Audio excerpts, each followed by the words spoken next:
Chase Jones.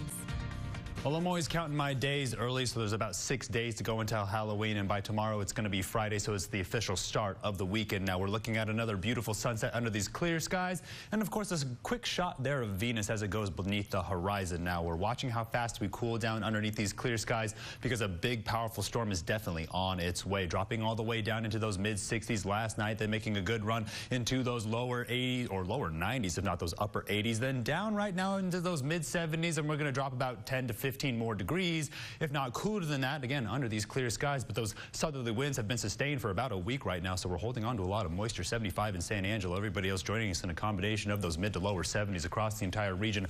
Always looking for 10 degrees, 72 in Sterling City, 73 down there in Junction. It's a pretty healthy array of the lower 70s across the entire region. Still seeing some of the warming trends right up the central portion of the Concho Valley. When we look at those humidity values and the dew points, of course, they're still holding strong in those 50s across the entire region, while the dew points, if not the humidity indices, have made their way up about 20% from this afternoon. Definitely seeing a little bit of that moisture on the windshield in the morning as we see some of these cooler temperatures push in. Now the upper level pattern showing us a pretty strong low making its way in, working in tandem with what would be left of Hurricane Christy. Then behind it, a big strong cutoff low slams into Vancouver and then starts to make its way onshore. Now the moisture associated with this is quite a lot, abundant amounts. When we're looking at the water vapor imagery, we're starting to see a long wave trough develop somewhere along the Great Plains, and then right behind it we could see a little bit of ridging that could warm us by Sunday into the 90s, but we will hold on to a lot of that heat as we could level out in those upper 80s. Moisture tracker going to show you where the cold front's pushing through with some of that severe weather,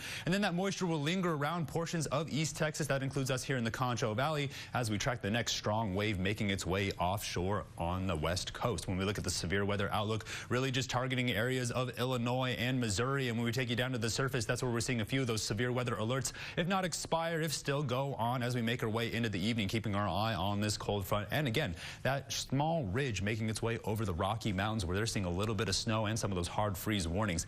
I want you to keep your eye on the west coast as we'll continue to see nothing but partly cloudy skies, including for kickoff. It's pretty beautiful. Look at the size of the storm make its way in. That's a little bit of rain and a little bit of snow. As we make our way through the weekend, still holding on to those beautiful temperatures, keeping our eye on what could be a massive cool down. Look at all that moisture all the way from Washington all the way down to Northern California, spans all the way down to the west coast, and we're going to get a good idea of that moisture as it makes its way over the Sierra Madres and into our area, where we're still looking at some of those stationary conditions by about Sunday morning. Now that's Stevens' neck of the woods, so he'll get a better idea of it as the weekend gets a little bit closer, but tonight we're going to be dropping back down into those lower 60s. We'll see if we don't get cooler than that. Tomorrow, a beautiful day to get there and take advantage of everything, grab some good snacks, because get back here and then it'll be inside the game after Friday night football. That turns right around into homecoming weekend, where it's going to be beautiful still. A little bit of that warming trend by Sunday, and by Monday and Tuesday we're on the lookout for some of that cloud cover. That strong storm definitely on its way over the Rockies, where we could see some of that cloud cover push in. Then a lot of sustained rain shower activity as we could get closer towards Halloween, but of course